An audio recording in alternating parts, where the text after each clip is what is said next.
Assalamualaikum warahmatullahi wabarakatuh. Bertemu lagi dengan Pak San di channel Sandia Kembar Official.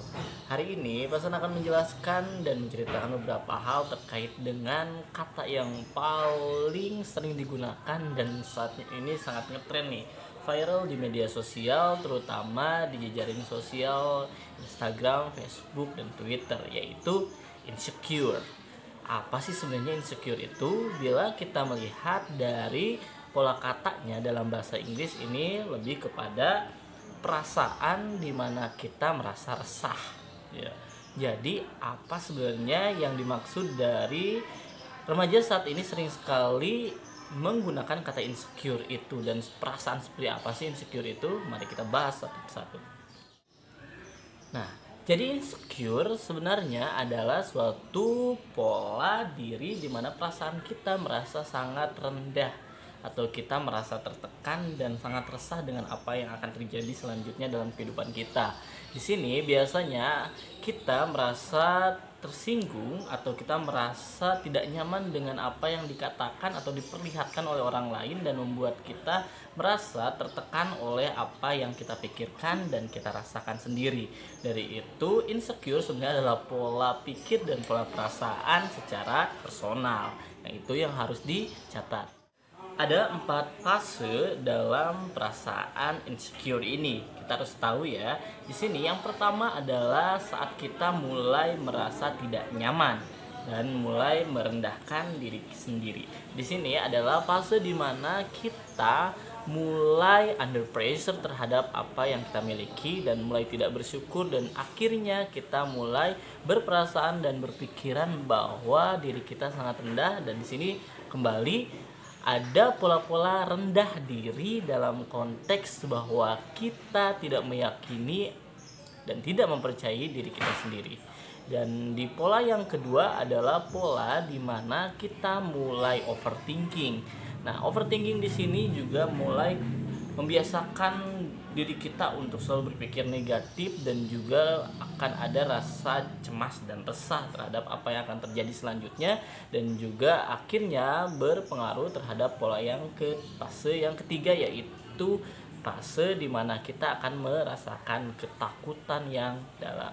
Di sini ketakutan terhadap masa depan terkait dengan apa yang akan terjadi juga akan terjadi di fase ini, terkait bagaimana kita sudah mengolah keresahan, ketidakpercayaan diri tadi, dan juga kita proses dengan overthinking kita, dan akhirnya akan menjadi suatu ketakutan.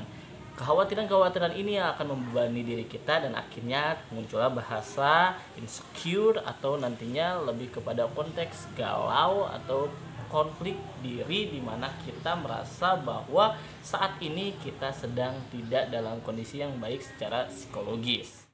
Dan fase yang keempat adalah terkait dengan dimana kita sudah sampai menekan diri kita untuk tampil sempurna di hadapan orang lain atau sesuai dengan apa yang tadi kita sudah khawatirkan.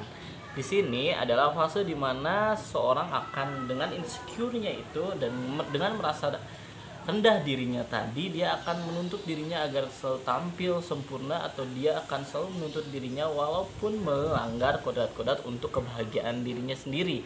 Di sini kembali bahwa setiap orang punya porsi, punya peranan dalam membangun jati diri dan citranya. Jika kita sudah insecure di awal tadi, maka 4 fase ini akan sangat mengganggu pola kehidupan kita. Konflik-konflik seperti inilah yang harus dihindari. Jadi insecure adalah terkait dengan bagaimana pola pikir dan pola perasaan kita olah. Dari itu lebih bijak lagi mengolah apa yang terjadi dan apa yang kita lihat, kita dengar. Apapun yang membuat kita tidak nyaman, tidak harus dengan kepala keras dan juga hati yang kusut kita berpikir dan berperasaan. Kita bisa slow down, keep calm, lalu kita berikan suatu porsi-porsi untuk kita dapat lebih tenang sebelum merasakan dan memikirkan hal-hal buruk atau hal-hal yang tidak kita inginkan terjadi dalam hidup kita. Baik, kita harus jadi lebih kuat, tumbuh menjadi lebih dewasa dalam berperilaku dan juga dalam mengolah rasa dan juga mengolah pikiran kita. Dari itu mental yang sehat berawal dari niat, terutama terkait dengan bagaimana kita memagari dan memberikan batasan-batasan terkait dengan pola perasaan yang tidak berlebihan dan lebay. Ya, lebay di sini terkait dengan kita sering sekali melakukan hal-hal terkait dengan mengekspos diri di saat kondisi hati dan pikiran sedang tidak baik. Itu hanya akan memperkeruh keadaan dan hanya membuat kita semakin terlarut dengan masalah dan konflik-konflik perasaan dan pikiran kita sendiri.